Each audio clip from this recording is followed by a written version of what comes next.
les hits et la musique.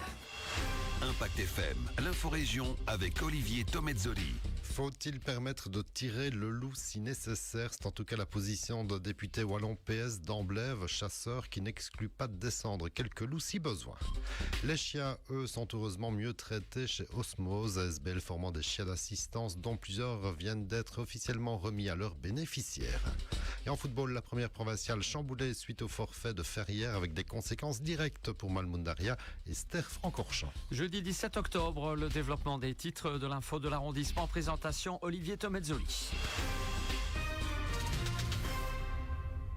Bonjour à tous, on commence avec ce branle-bas de combat hier du côté de Salmes-Château sur la commune de Vielsalm où une fillette de 2 ans et demi avait disparu. Elle était sortie avec sa classe dans les bois près de son école quand les instits l'ont perdue de vue. Cela s'est passé en fin de matinée hier. Rapidement, de gros moyens ont été déployés pour la retrouver. Police, pompiers, agents communaux, agents du DNF et un hélicoptère aussi. Finalement, après 5 heures de recherche, la petite fille a été retrouvée vers 16h30, un peu paniquée évidemment, mais saine et sauve. Elle était toujours dans les bois. Une histoire qui finit bien, heureusement. Dossier loup, suite et sans doute pas fin. Je vous parlais hier de l'interpellation de la ministre en charge de l'agriculture et de la ruralité qui confirmait les 3 meutes dans les Hauts-de-Fagne et l'Eifel, mais aussi que le loup restait une espèce protégée, tout en rappelant que les dossiers d'indemnisation bénéficiaient aux éleveurs. Nouvel épisode avec une sortie médiatique étonnante du député wallon socialiste d'Amblève, Patrick Spies, qui estime lui que si le loup devient un problème, on peut se poser la question d'un abattage ciblé. Cela ne doit pas être tabou, selon lui, sans préciser que lui-même est chasseur et qu'il doit sans doute avoir des copains prêts à agrémenter leur tableau de chasse. En tout cas, elle se pose clairement dans la lignée d'Ursula von der Leyen, présidente de la Commission européenne, qui a perdu un poney attaqué par des loups et qui prône, elle, de lever le statut d'espèce protégée pour les loups. Un vaste débat qui fait rage, si j'ose dire, depuis un petit moment chez nous aussi. On poursuit avec cette pollution de la Vesdre hier du côté de Goé sur la commune de Labour. Les pompiers de la zone 4 ont dû intervenir près de l'usine Corman pour une pollution au mazout dans la rivière. Pollution qui fait suite à l'évacuation d'une ancienne citerne d'un riverain, citerne qui fuitait apparemment. La pollution a été rapidement maîtrisée, même si les pompiers n'ont pas pu placer un barrage flottant suite au courant important sur la Vesdre. La pollution a été vite diluée, mais des odeurs perceptibles pouvaient être encore ressenties.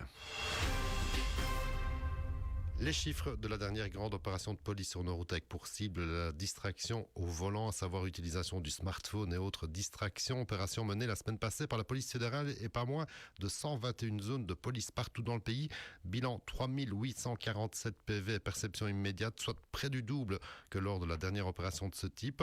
3769 personnes ont été verbalisées pour usage du GSM au volant. 78 conducteurs ont été pris pour d'autres choses comme du maquillage, une lecture d'un livre par exemple, et cela au volant. Donc, en tout, il y a quand même 942 retraits de permis de conduire, ce qui s'explique, selon la police fédérale, par le fait qu'un nombre croissant de parquets préconise le retrait immédiat du permis de conduire en cas d'utilisation du GSM au volant, en rappelant encore une fois que la distraction au volant, a fortiori, l'usage du GSM constitue l'une des principales causes des accidents de circulation, d'où l'accent mis par les services de police sur ce phénomène.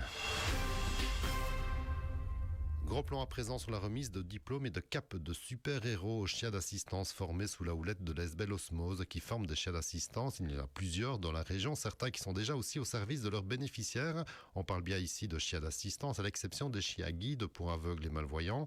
Des chiens ici destinés à plusieurs missions auprès de leurs nouveaux maîtres qui en ont bien besoin. Et le week-end dernier, ce sont 9 nouveaux chiens qui ont été décorés, si on peut dire, en recevant officiellement leur cape, leur harnais siglé Osmose sous le regard attendri de Vanessa Way, la directrice d'Osmose. C'est l'aboutissement de beaucoup d'efforts, de beaucoup de travail, de beaucoup de joie, de beaucoup de déception aussi. La formation d'un chien d'assistance, c'est des hauts et des bas, c'est magnifique, mais il y a des embûches aussi. Mais quand on voit la concrétisation, quand on voit l'aboutissement, ce n'est que merveilleux. Ici, par exemple, on a célébré des chiens d'aide pour les personnes en chaise roulante, des chiens d'alerte pour des personnes diabétiques, des chiens d'assistance judiciaire qui aident des policiers dans leur quotidien. Donc vraiment beaucoup de chiens, beaucoup de fonctions.